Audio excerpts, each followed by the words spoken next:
Good afternoon, everyone. Please rise. Welcome to the Rotary Club of Gainesville here at the Cade Museum on this September 6th. I'm Tom Collette, your Sergeant at Arms. Guests and visiting Rotarians joining us via Zoom, please identify yourself in the chat for Brendan to make note of. And if you're watching this after the fact on YouTube, please register your participation by sending an email, info@rotarygainesville.org. We begin our meeting with song and pledge. Pete is absent today. I guess he had an extended vacation. That's all right. He'll miss the carrot cake and the chocolate cake and the cookies. Sorry, Pete. So I will lead us in song and pledge. Let's get arm in arm again because the Gators won against Utah Saturday. So again, we'll do We Are the Boys. Are you ready? We are the boys from old Florida, Florida, where the girls are the fairest, the boys are the squarest of any old state down our way. Hey! We are all strong for old Florida, down where the old Gators play. In all kinds of weather, we'll all stick together for Florida. Yeah! Now join me as we pledge allegiance to the flag. I pledge allegiance to the flag of the United States of America and to the republic for which it stands, one nation under God, indivisible, with liberty and justice for all. Please now remain standing for our invocation today, offered by Lori Vidal. I'm sure many of you, probably most of you, are aware of the fact that Dalton Birch passed away this summer. Dalton was my mentor here at Rotary and recruited me to help him with the invocations. And Dalton became a very special person in my life. And when I was going through some difficult times in a pastoral situation, Dalton was my go-to guy for conversations and support. And then when he had a bad fall and could no longer preach for a month or so, I filled in for him in Williston. And so we go way back. He also was, he was not afraid to critique my prayers. And, you know, I tend to be a little more informal than Dalton. And, but in memory of a man who, along with his beautiful bride, became very special to my wife and me, I dedicate this prayer. This is from the Book of Common Worship of the Presbyterian Church in the United States of America. Let's pray together. Eternal God, in whose perfect kingdom no sword is drawn but the sword of righteousness, and no strength known but the strength of love. So guide and inspire, we now pray, for all who seek your kingdom at home and abroad, that all people may seek and find their security, not in force of arms, but in the perfect love that casts out fear, and in the fellowship revealed to all of us that we can share together. I pray in your most righteous name. Amen. Amen. Thank you so very much, Lori. If you're a visiting Rotarian or one of our fellow members with a guest today, please remain standing. Jason Chang with the microphone. We'll bring that to you. Good afternoon, fellow Rotarians. I'm Colin Burrows. My guest today is Dr. Chris Aden, and Chris is a veterinary surgeon and took my former position as department chair at the College of Veterinary Medicine in Small Animal Clinical Sciences. He's been there 4 years. He's had a busy 4 years because he's hired 38 new faculty in that time frame. We're lucky that the place has grown so much that it's going ongoing and very successful. And welcome, Chris. Thank you.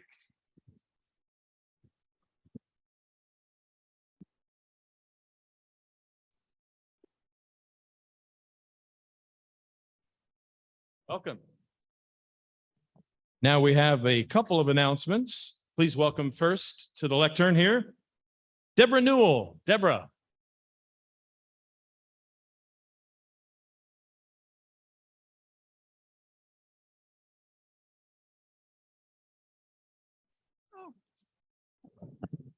Hello, fellow Rotarians. I am very pleased to let each of you know, I know you've been sitting on the edges of your seat, but Rotary Youth Exchange for our district is up and running. The application is now on the website, which has changed slightly. I don't know if you remember, I let you know that the name was changed to Rye Southeast. So it's www.ryse.org.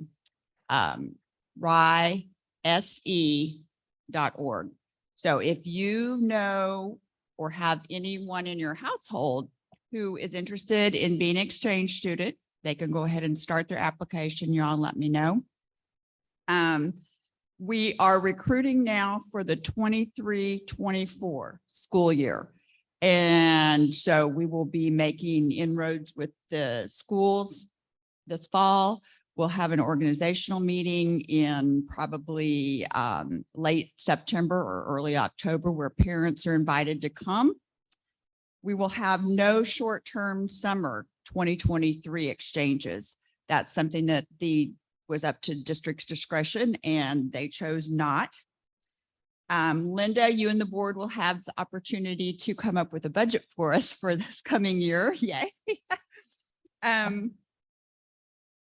But truly, if you know of anybody in your neighborhood, you know, any of the other organizations or places that you come in contact with somebody who is interested, or a family, if you're going to have an extra room open, also let me know because we'll need families as well. Okay, I think that's it. Thanks.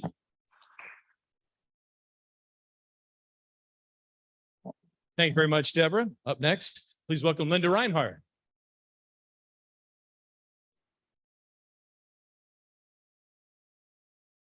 Okay, two quick announcements. First of all, Rotary Leadership Institute, RLI, February 18th. That has been confirmed with the athletic schedule and stuff. I had about an hour-long conversation with Mickey Ulmer last week, who is coordinating that. And he once again asked me to stress and re-stress how important it is for the Gainesville clubs to have a showing at this event. It has not been here in a while. And the reason is because the last time it was here, only like 2 people from all the Gainesville clubs showed up. So if we want to keep hosting events in Gainesville, which I think we do, we want to showcase our community, we've got to get people to show up. So please, please, please mark your calendar and let's have a great showing for this event in February. The second announcement I want to make is just to give you guys an update of where we ended up with the underwear drive. We're still waiting for a final tally from the actual number of donations that were sent to the school board. But I did want to let you know that we delivered a couple of garbage bags full, or grocery bags full of donated supplies to the school board. There were 35 packages shipped from our Amazon wish list, and we collected almost $2,000 in cash donations to help them with supplies. So that was great. What that means, this was the best year ever. What that means is that they were able to purchase every item on every wish list from every school in the county, and they will be able to restock throughout the entire school year for every single school as well. So we have taken that burden completely off the school nurses for this school year. So thank you guys very, very much. Thank you, Linda. That's great news. Now it's time that we celebrate anniversaries and birthdays for the month of September amongst our group. If you are mentioned as being a birthday person this month, bring your dollar to Greg right away. He'll be watching if you're here. Wedding anniversary celebrated in this month. Sally and Doug Thompson, 52 years. Jeff and Christy Montgomery, 47 years. Give them a hand. And now for our Rotary birthdays. Greg, come on up, please. First one on the list is yours truly. Over the weekend, September 3rd. Thanks, Gators, for the birthday gift. Colin Burrows as well, celebrating a birthday here in September. Jerry Painter, Mary Day Coker, Amor Villar, Ivan Ulrich, Grace Horvath, Melanie Shore, Kay Mitchell, and last but not least, I saw him at the dessert table earlier. I won't tell what he took. Tony Barr.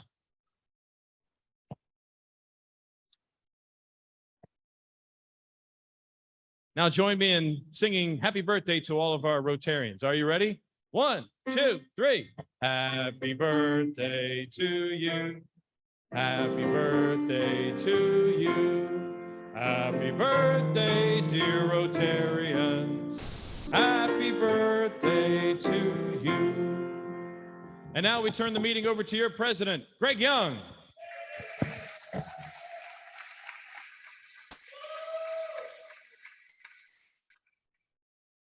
Thank you, everyone. And Tom, I appreciate that. And happy birthday to you and everyone else for this month.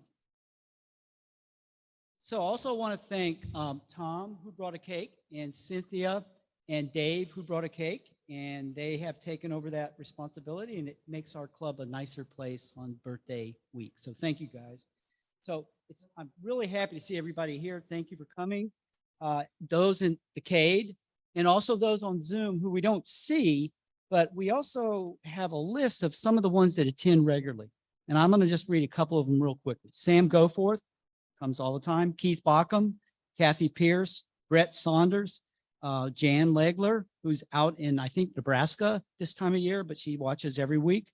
Kevin Thorpe, Jennifer Van Hart, and Pam Carpenter. So those and many others attend, but those were the ones that come the most. And so I want to give them a round of applause for coming. And to everyone in the room here, it's good to see your faces. So maybe some of those on Zoom might want to come join us soon. One of our sister clubs in Gainesville, the Sunrise Rotary Club, is hosting an event to support the Climb for Cancer. Some of you may be aware of that. One of their Rotarians is the founder of that organization. And Barbara Padilla, they're hosting an event. Barbara Padilla, the Mexican-American soprano, will be performing on the evening of Thursday, September 15th at the Santa Fe Performing Arts Center. If you have any interest in that, please see me, and I can give you the information on how you can attend that event. They have various levels of attendance, and so it's reasonable if you're into that type of entertainment. Please come see me. I think that is the end of my remarks. Oh, one last thing. I want to thank Lori. Lori, raise your hand. Lori, that remembrance of Dalton, it was very, very nice. And I have to say, the way I could always remember Dalton versus Dalton, actually it was Dalton because, no, Al, Dalton. I always remember Al, because if you said his name wrong, he would let you know. Anyway, well, at this point, it's going to be introduced and privilege to introduce today's speaker, Dulce Ramon. She's the chief curator at the Harn and curator of modern art at the Harn and author of several books, actually. I did a little research on you and saw that. Dulce's role is to develop and manage the Harn's collection of modern art. She has curated many of exhibitions, one of which we attended a few years back at the Harn, and Dulce gave us a tour, which was the American Impressionist paintings.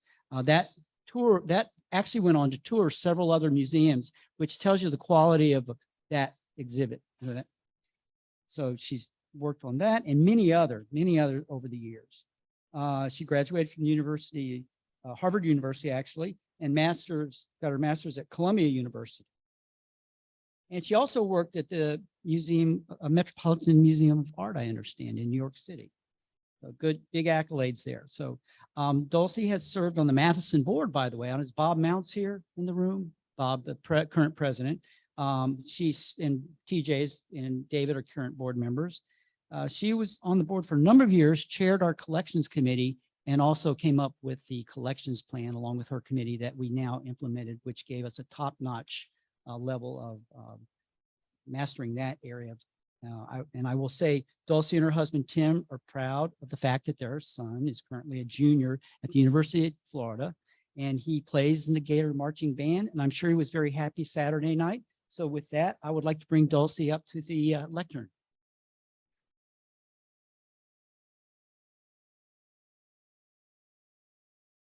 Here's your clicker.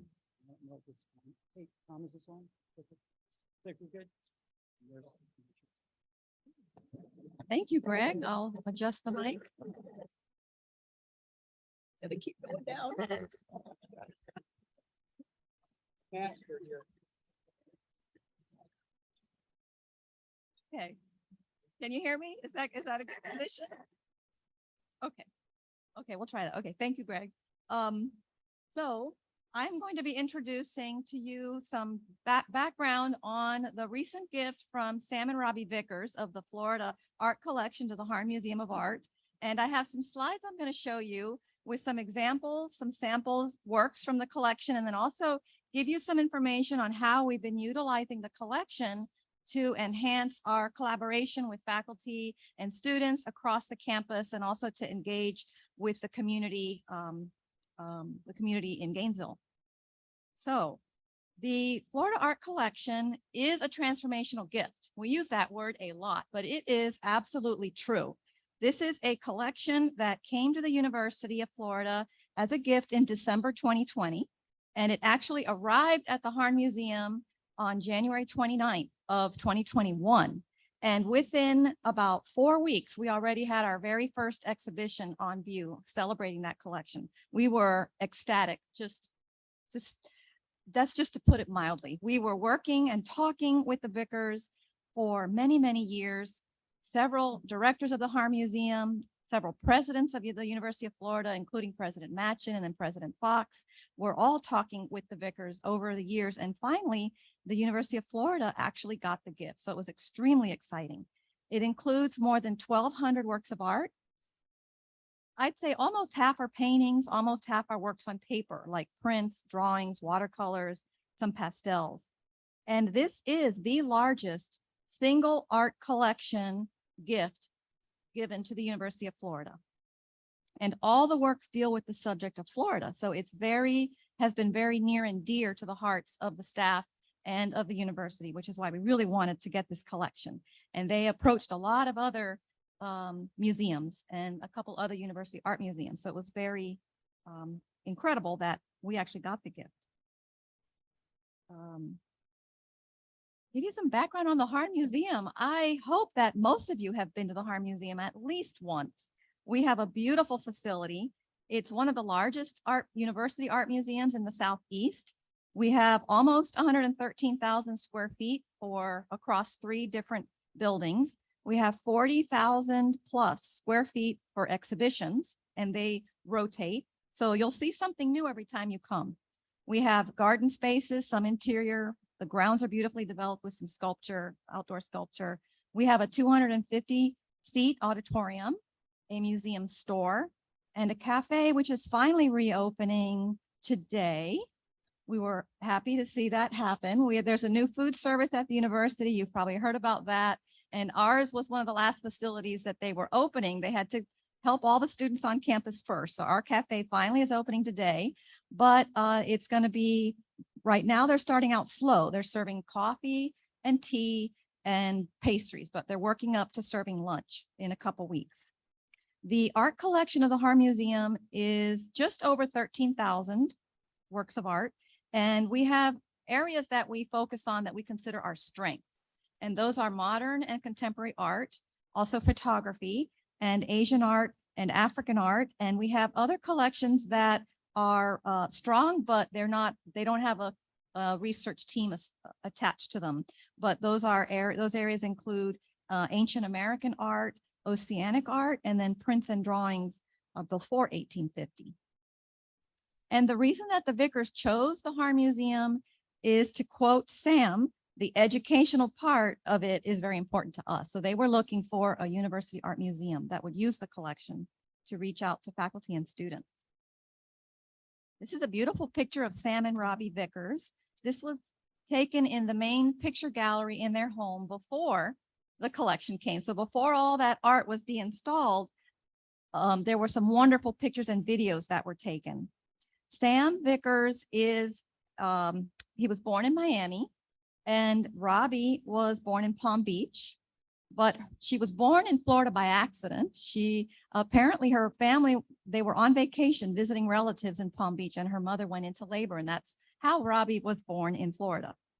Sam is a trained engineer, and he is the CEO of Design Containers in Jacksonville.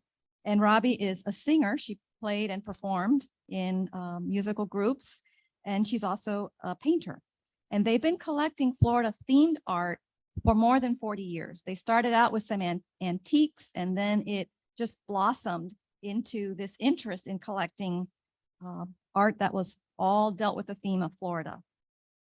And they've loaned to some very prestigious museums. They've loaned works to the Metropolitan Museum of Art in New York City, the Whitney Museum of American Art in New York City, the National Gallery of Art, and several Florida museums. Here's a picture of Sam in another room in their home before the collection was deinstalled.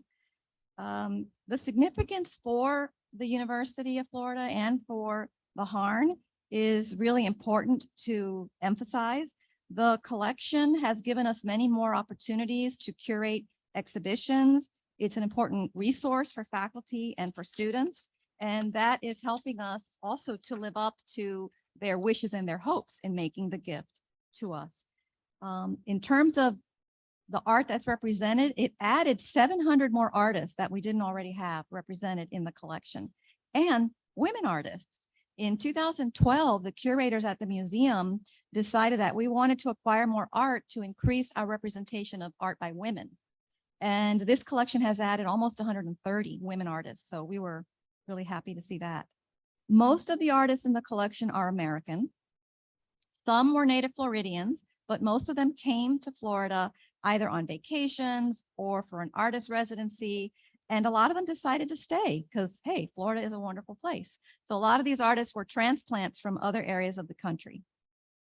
There are a lot of nationally prominent artists, names that I think you will recognize, like Martin Johnson Heed, Frederick Remington, Winslow Homer, John Singer Sargent, N.C. Wyeth, and many, many others, of course.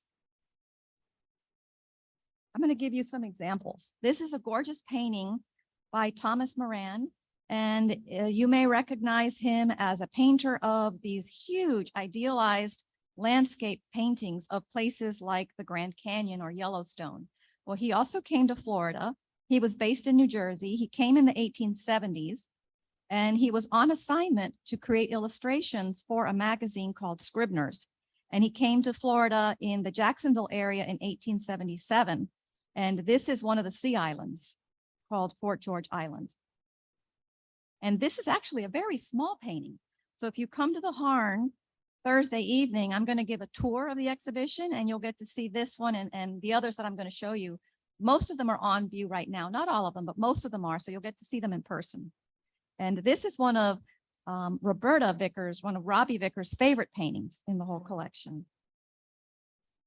This is a still life by Martin Johnson Heed.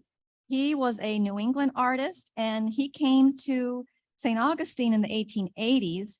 He was invited by Henry Flagler. And in the 1880s, Henry Flagler was, of course, building already hotels in the St. Augustine area. The famous Ponce de Leon Hotel had just opened, and in, I think, 1891 or so.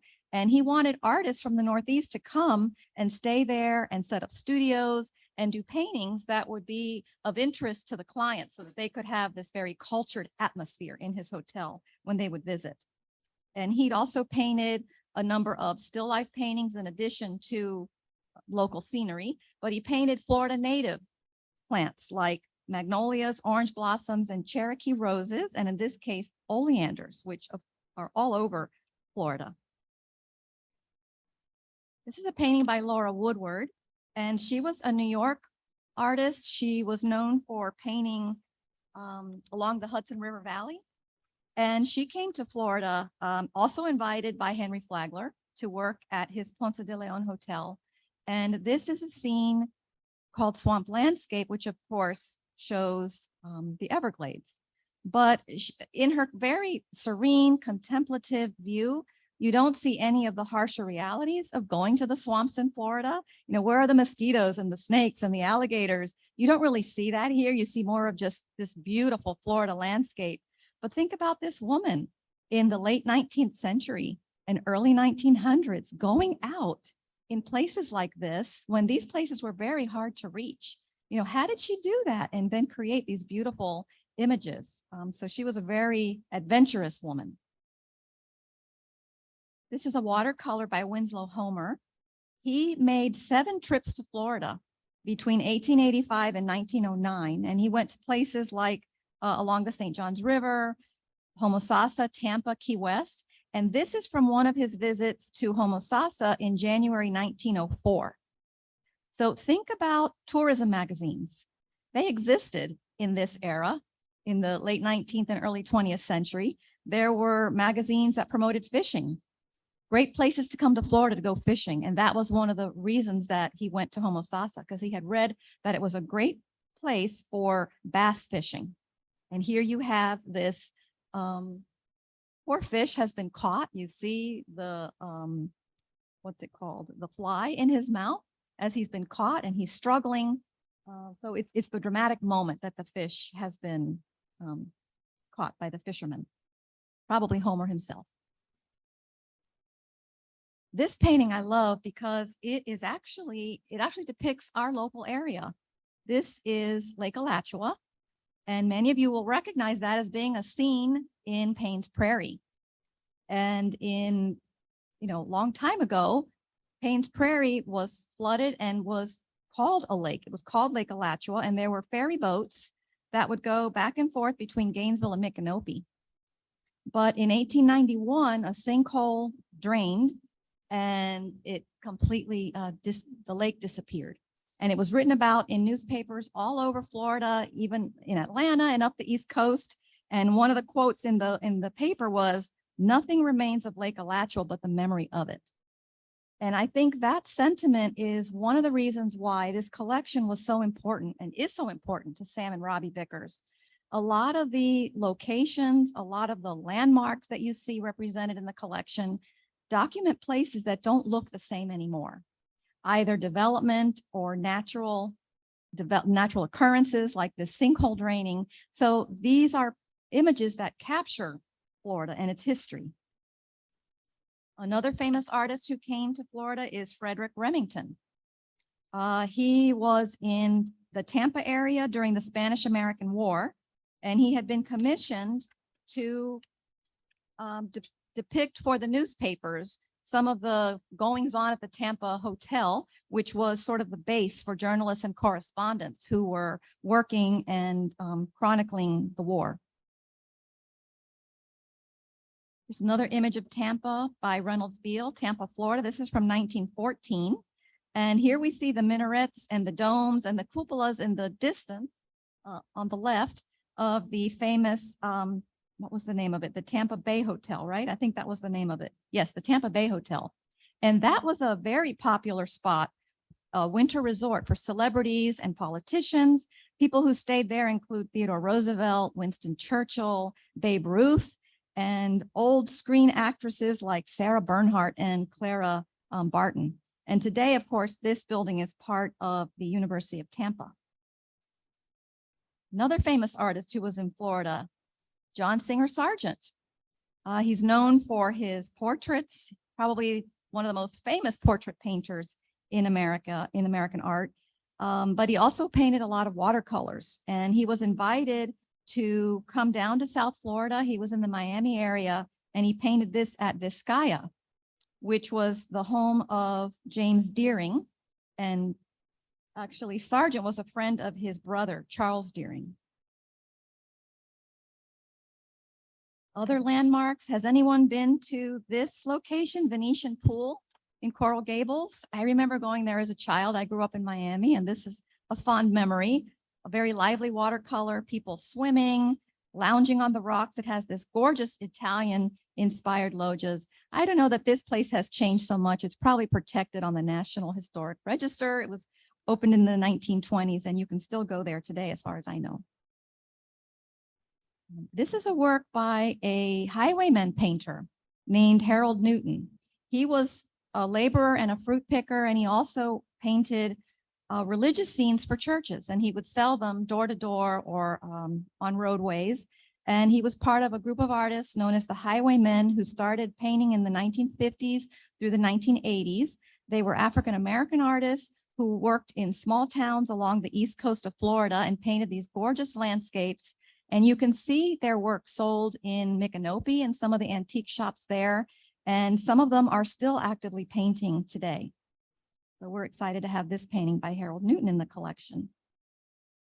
Jane Peterson is an artist who came and painted in the 1920s and became a regular visitor in the 1930s. A gorgeous scene of grapefruit. N.C. Wyeth, probably a name that a lot of you recognize. He received a commission to do illustrations for the 1938 or 1939 edition of Marjorie Kinnan Rawlings' The Yearling. And his son Andrew posed for the scenes in the book that Wyeth did.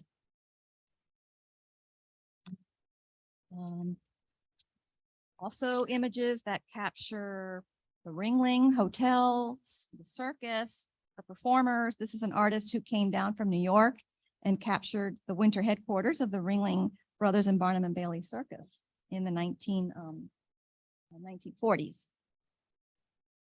And this is probably one of my favorites, Stephen Doano's Trailer Park Garden. It totally captures very humorous peak at a trailer park in Bradenton.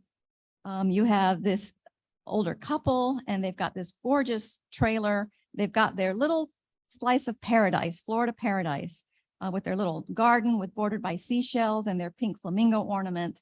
This was a painting that the artist did for a cover of the Saturday Evening Post. So think of Norman Rockwell. This is another artist you might not have heard of who, like Norman Rockwell, was painting slices of Americana for magazines like the Saturday Evening Post.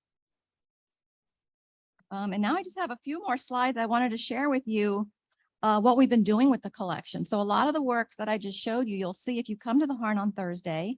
We're going to look at an exhibition called Florida Impressions, gift of Samuel H. and Roberta T. Vickers, and it includes about 50 highlights from the gift. We also have been loaning parts of the collection out to other museums. And right now we have a small exhibition in St. Augustine called Painting St. Augustine, Selections from the Samuel H. and Roberta T. Vickers collection. It opened on May 13th at the Governor's House Cultural Center and Museum. It has about 46, I think it has exactly 46 paintings by 20 artists, and it opened May 13th. Since then, 20,000 people have already visited the exhibition. That's an astounding number of people. We've also loaned paintings to the Kummer Museum. This work is there on loan right now. It's a painting by Frederick Carl Frieseke, and it depicts a childhood memory of his when he was in the Jacksonville area, when he was a very young boy, and he's reflecting on it years later. We're also using the collection to work with students and faculty. For example, we've had a lot of classes that have come through on tours or that have scheduled to use our classrooms and then integrated their class time with the exhibition that's on view now. We had an honors class that met at the museum in fall 2021.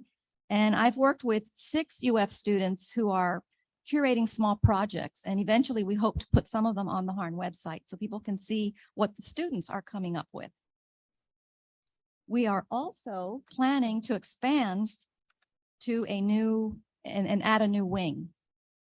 So it's would be a 20,000 square foot facility.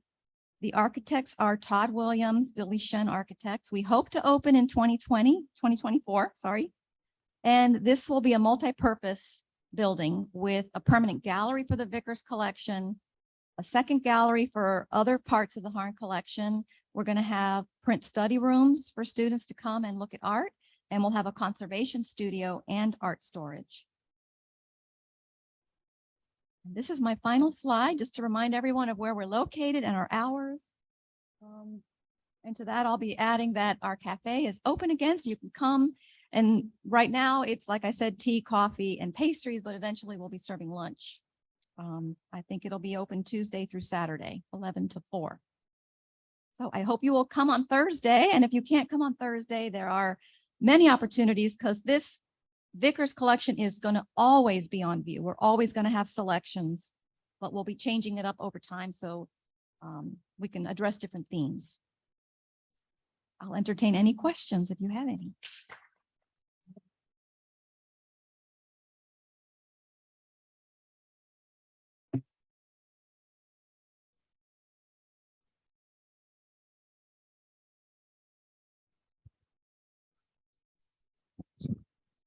I'm wondering, where do you store all these extra pictures? I mean, there is a downstairs, which is a little storage, but where do you keep all these pictures?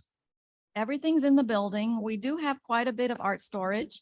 It's not all the pictures are hung the way we would like them to be hung right now. Some of them are hanging on painting screens. They look like gigantic chain link fences. They're on rollers. You pull them out and they're filled with paintings. But some of the paintings are still in gigantic boxes and we don't want them to stay that way, which is why we need more art storage. But they're all in the building, in the basement, in secure art storage, climate control and all that. Thank you. I was wondering, similarly to that, is what process do you use to determine which exhibits are shown at a particular time and for what duration and so forth? We have an exhibition calendar that's internal. You don't want to see it. It's a big Excel spreadsheet. And each fiscal year has a tab and each curator has a collection that they're responsible for and they have a gallery that they're responsible for. So those don't change as frequently, but we do have then the main exhibition hall and we have programmed that out through 2025. So we're trying to work at least 3 years out. Eventually we want to be working 5 years out. So it's a jigsaw puzzle. Sometimes we bring in shows from other museums and it's opportunity, budget, where does it fit? But we have to work pretty far out in advance. Hey, Dulce. Thanks for that. That was great. I'm excited about Thursday. I hope many of you will join us. Two things. One is a comment. It's my understanding that Rebecca Nagy, a former member of our club and director of the Harn gave a substantial, along with her husband, Paul, gift to get this initiative going. And so I want to extend a thanks to her and her husband for that, because that makes our community that much better, which I understand they may be coming back here to retire when her husband retires. So with that said, also, could you expand or give us a little bit of background about where the name, the Harn Museum, came from? Yes, our donors were David and Marianne Coffrin, and they gave the gift to build the museum many years ago. It opened in 1990, but the namesake, it was actually named after Marianne's father, who was Samuel Peebles Harn. And we have a portrait of him hanging in the Harn lobby. I think it's pretty humbling that the Coffrins gave such a generous gift, and yet they didn't have the name on the building themselves. So when they gave the money to build the wing for the contemporary gallery and then the wing for the Asian art collection, we really wanted to have their names on those wings. So Marianne's name is on the, I think hers is on the contemporary and David's is on the Asian. I hope I've got that right. But we've got their names now on those wings, but not the name for the museum. Thank you. Thank you.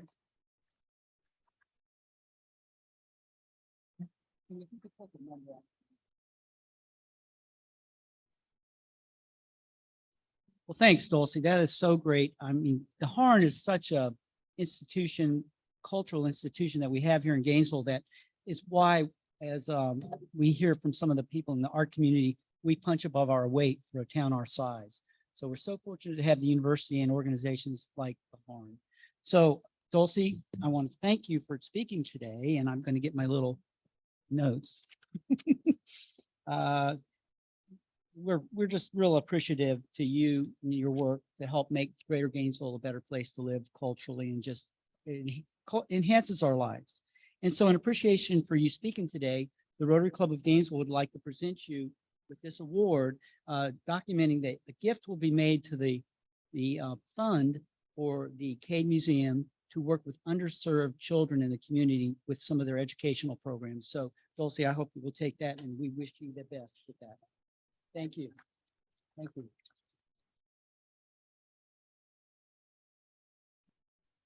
Well, thank you everyone for attending today. And remember that we will be at the Harn Thursday. By the way, if you have a chance and you're an art person, drive up North Main from University Avenue North to 6th Street. And on your left, you'll see a mural that was done by one of the original highwaymen, Al Black, that is there currently. So if you get a chance, it's at North Main and 6th Street. I think I got 6th Avenue, excuse me. It's very nice. Anyway, getting back to my notes, I hope you will join us next week when our speaker will be Sean Brewer. I see Victoria's in the room. You'll be introducing Sean, I believe. I'm sorry. Oh, Bill Servone, one of our former members, will be back. That'll be great to see him. Thanks for getting that, arranging that. So Bill Servone will be introducing our speaker, Sean Brewer, from the State's Attorney's Office, who will share with us enhanced forensic developments. So please continue to bring friends to Rotary. As you know, and you hear me say this more than once, when we grow together, we can do more together. So please bring friends. So I have two quotes, and one of them's very much in line with the way I think. And Dulce, the other one's a little irreverent, so I hope you don't mind. This was Tom's work, so I'm going to blame it on Tom. But well, this is the one I think really represents what the Harn does. The purpose of art is washing the dust off daily lives, or washing the dust off, excuse me, washing the dust daily life off our souls. I'm going to start that one over. Take two. Take two. The purpose of art is washing the dust of daily life off our souls. That sounds better. Pablo Picasso. This is the one that I think, when I read it, I laughed immediately. Art is making something out of nothing and selling it. Frank Zappa. All right. And, well, the Rotary Reading Safari Lucky Raffle ticket, which Dulce drew, is last three digits, 043. 043. And with that, the meeting's adjourned.